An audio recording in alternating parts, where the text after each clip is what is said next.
నమస్కారం.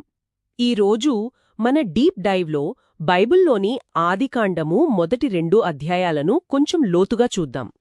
మామూలుగా చాలామంది ఇవి ఒకే కథ అనుకుంటారు కదా. కానీ జాగ్రత్తగా చదివితే 2 వేర్వేరు సృష్టి కథనాలు ఉన్నాయనిపిస్తోంది. అసలు ఈ తేడాలేంటి, ఎందుకిలా ఉన్నాయి, వీటి వెనుకున్న చారిత్రక నేపథ్యమేంటి, ఇవన్నీ పరిశీలిద్దాం. మన చర్చ పూర్తిగా బైబిల్ పాఠ్యంపై ఇంకా దాన్ని విశ్లేషించే పద్ధతులపై ఆధారపడి ఉంటుంది. అలాగే ఆ కాలంలోని ఇతర మధ్యప్రాచ్య సంస్కృతుల కథనాలతో కూడా పోలుస్తాం.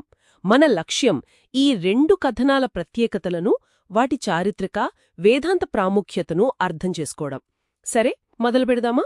ముందుగా ఈ 2 కథనాల మధ్య ఉన్న కొన్ని ముఖ్యమైన తేడాలు. నాకు తెలిసి కాలక్రమంలోనే పెద్ద తేడా ఉంది కదా. అవునవును. ఆదికాండం 1లో చూస్తే దేవుడు చాలా పద్ధతిగా 6 రోజుల్లో సృష్టిస్తాడు. అంటే మొక్కలు 3వ రోజు, తర్వాత నీటి జీవులు, పక్షులు 5వ రోజు, ఆ తర్వాత భూజంతువులు, ఆపై 6వ రోజున స్త్రీ పురుషుల్ని ఒకేసారి సృష్టించినట్టుంటుంది. ఇదొక పెద్ద కాన్వాస్ లాంటిది, విశ్వమంతా దృష్టిలో పెట్టుకుని చెప్పినట్లు. అవును, కాని 2వ అధ్యాయం ఆదికాండము 2 వచ్చేసరికి క్రమం మొత్తం మారిపోతుంది. ముందు మనిషి అంటే ఆదాము, తర్వాత ఏదెన్ తోట, తర్వాత జంతువులు, అన్నిటికన్నా చివరగా ఆదాము పక్కటెముక నుంచి స్త్రీ అంటే హవ్వ సృష్టించబడుతుంది. ఇది చాలా అంటే భూమి మీద మనిషి చుట్టూ తిరిగే కథలా ఉంటుంది. నిజమే. క్రమం మాత్రమే కాదు, నాకు తెలిసి దేవుణ్ణి పిలిచే పేర్లు, ఆయన్ని వర్ణించే తీరు కూడా మారుతుంది కదా. ఖచ్చితంగా. ఆదికాండము 1లో ఎలోహిం అనే పదం వాడారు. ఎలోహిం అంటే దేవుడు. ఇది ఆయన శక్తిని, గొప్పతనాన్ని సూచిస్తుంది. ఆయన కేవలం మాటతో దేవుడు చెప్పెను అని పలకగానే అన్నీ అయిపోతాయి. మరి 2వ అధ్యాయంలో? 2వ అధ్యాయంలో యాహ్వే ఎలోహిం అనే పేరొస్తుంది. అంటే ప్రభువైన దేవుడు. ఇది దేవునితో ఒక వ్యక్తిగత సంబంధాన్ని, సన్నిహితత్వాన్ని సూచిస్తుంది. ఇక్కడ దేవుడు మట్టి తీసుకుని మనిషిని రూపొందించి వాళ్లలోకి జీవవాయువును ఊది తోటను నాటి అందులో నడుస్తాడుగూడా. ఇది చాలా అంటే మానవ రూపంలో దేవుణ్ణి చూపిస్తుంది. అవును, ఇది చాలా ఆసక్తికరంగా ఉంది. శైలి కూడా అంతే. మొదటిది ఒక ఆర్డర్లో రిపీట్ అవుతూ ఉంటే రెండవది ఒక కథలా సాగుతుంది. మరి ఈ తేడాలన్నిటికీ కారణం ఏమై ఉంటుంది? ఎందుకిలా 2 వేర్వేరు కథనాలు? మంచి ప్రశ్న. దీన్ని వివరించడానికి పండితులు మామూలుగా డాక్యుమెంటరీ హైపోథెసిస్ అనే ఒక సిద్ధాంతాన్ని వాడతారు. డాక్యుమెంటరీ హైపోథెసిస్ అంటే వాళ్ళేమంటారంటే, ఆదికాండము నిజానికి బైబిల్ మొదటి 5 పుస్తకాలు, తోరా, ఒకేసారి ఒకే రచయిత రాసింది కాదు. అవి వేర్వేరు కాలాల్లో వేర్వేరు వ్యక్తులు లేదా సమూహాలు రాసిన వేర్వేరు రచనల సంకలనం అన్నమాట. ఓ, అంటే ఈ 2 సృష్టి కథనాలు కూడా వేర్వేరు రచయితల నుండి, వేర్వేరు కాలాల నుండి వచ్చాయంటారా? అవును, దాదాపుగా అదే ఆలోచన. ఆదికాండము 1ను పూజారి మూలం లేదా పీ సోర్స్ అంటారు. ఇది బహుశా బబిలోను చేర తర్వాత అంటే క్రీస్తుపూర్వం 6వ శతాబ్దంలో రాసి ఉండొచ్చు. అందుకే ఇందులో ఆ క్రమం, దేవుని మహిమ, ముఖ్యంగా సబ్బాతు ఆచరణకు ప్రాధాన్యత కనిపిస్తాయి.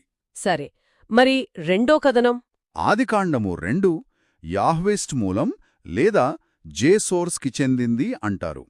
జే ఎందుకంటే ఇందులో దేవుడి పేరు యాహ్వే YHWH ఎక్కువగా వస్తుంది.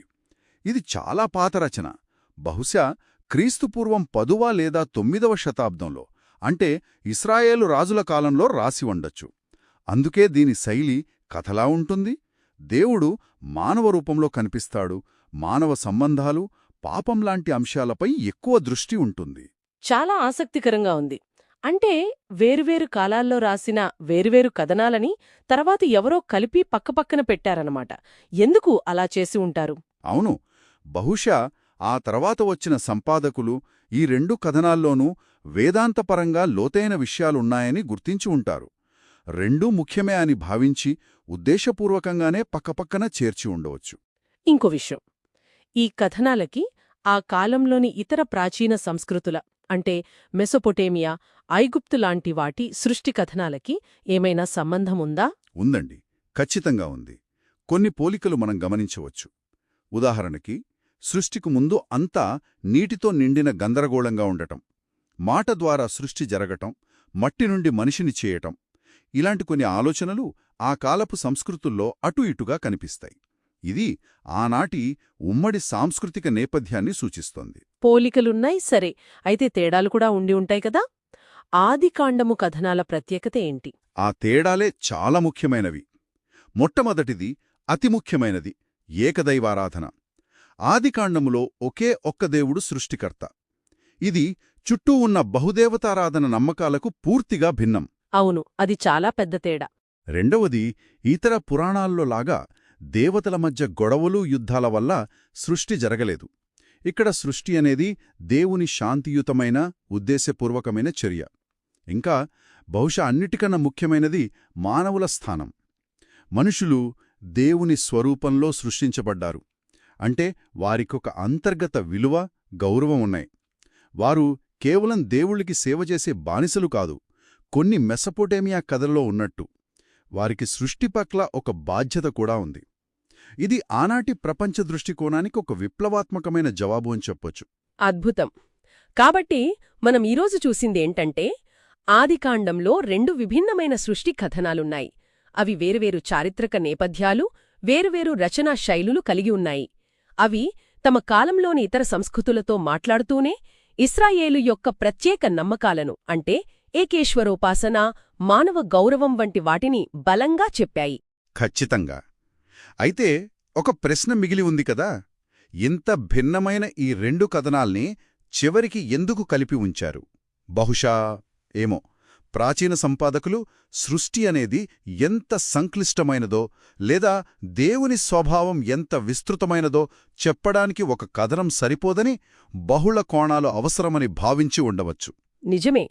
ఒకవైపు విశ్వాన్ని తన మాటతో సృష్టించిన ఆ మహోన్నత, అతీతమైన దేవుడు, మరోవైపు మట్టితో మనిషిని ప్రేమగా చేసి వాళ్ల మధ్య నడిచే ఆ వ్యక్తిగత, సన్నిహిత దేవుడు.